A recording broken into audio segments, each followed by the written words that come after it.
Next chapter बच्चों I have a dream का revision. I have a dream में आपको 4 डेट याद रखना होगा, 1929, 1963, 1964 और 1968 याद रखिएगा।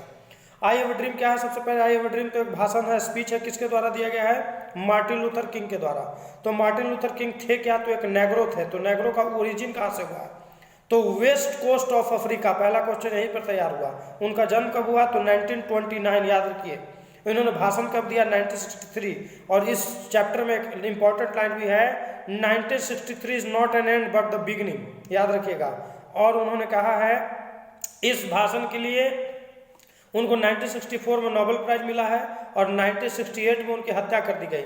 लेकिन हत्या के लिए किलिंग और मर्डर में एसासिनेशन नाम के वर्ड का प्रयोग किया गया है। इसमें उन्होंने I have a dream 6 times बोला है और टोटल 7 टाइम्स बोला, लेकिन सपने उनके 6 हैं। इसमें उन्होंने टोटली डिस्क्रिमिनेशन बताया है, किसके किसके बीच में? व्हाइट और नेग्रोज के बीच में।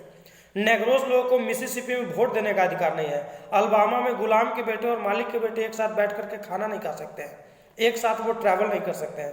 तो इन्होंने यही लाइन कहा है कि 1963 is not an end but the beginning और we will not be satisfied until the Negroes are given right to vote. जब तक नेग्रोस को वोट देने का अधिकार नहीं मिल जाएगा। उन्होंने शपथ लिया है। शपथ में एक लाइन बोले हैं, जबरदस्त line, we take place, we will always march forward, we will never turn back until we are given right to vote in Mississippi, until the son of the masters and the son of slaves will eat together on the table of brotherhood। तब तक हम लोग पीछे नहीं मुड़ेंगे।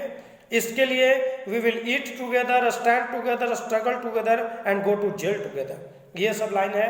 उन्होंने अंतर क्या क्या बताया है, याद है आप लोग को? कि if the whites are the ocean of prosperity then we are the island of poverty। ये लाइन याद है? अगर गोरे लोग खुशहाली के महासागर हैं तो हम लोग उसमें बसने वाले गरीबी के क्या हैं? टापू हैं। If they are mountain then we are not the plain, we are the valley। तो break the mountain and fill the valley। पहाड़ को नीचे कर डालो, वैली को ऊपर कर दो, तो हम लोग दोनों क्या हो जाएंगे? एक हो जाएंगे। मार्टिन लूथर किंग ने एक सपना याद है बताए थे कि my 4 children will not be discriminated on the basis of skin color। मेरे आने वाले 4 बच्चे चमड़ी के रंग के आधार पर अंतर न किए जाए, तब जाकर के मेरा सपना पूरा होगा। No black boy will hesitate to hold the hand of white boy and no white girl will hesitate to hold the hand of the black girl and they will live together as a brothers and sister। और जब वे लोग भाई बहन की तरह एक दूसरे का हाथ थामने में नहीं हिचकिचाएंगे, तब मेरा सपना क्या होगा? पूरा होगा। ये सारे चीज़ें बातें इसमें बताई थी।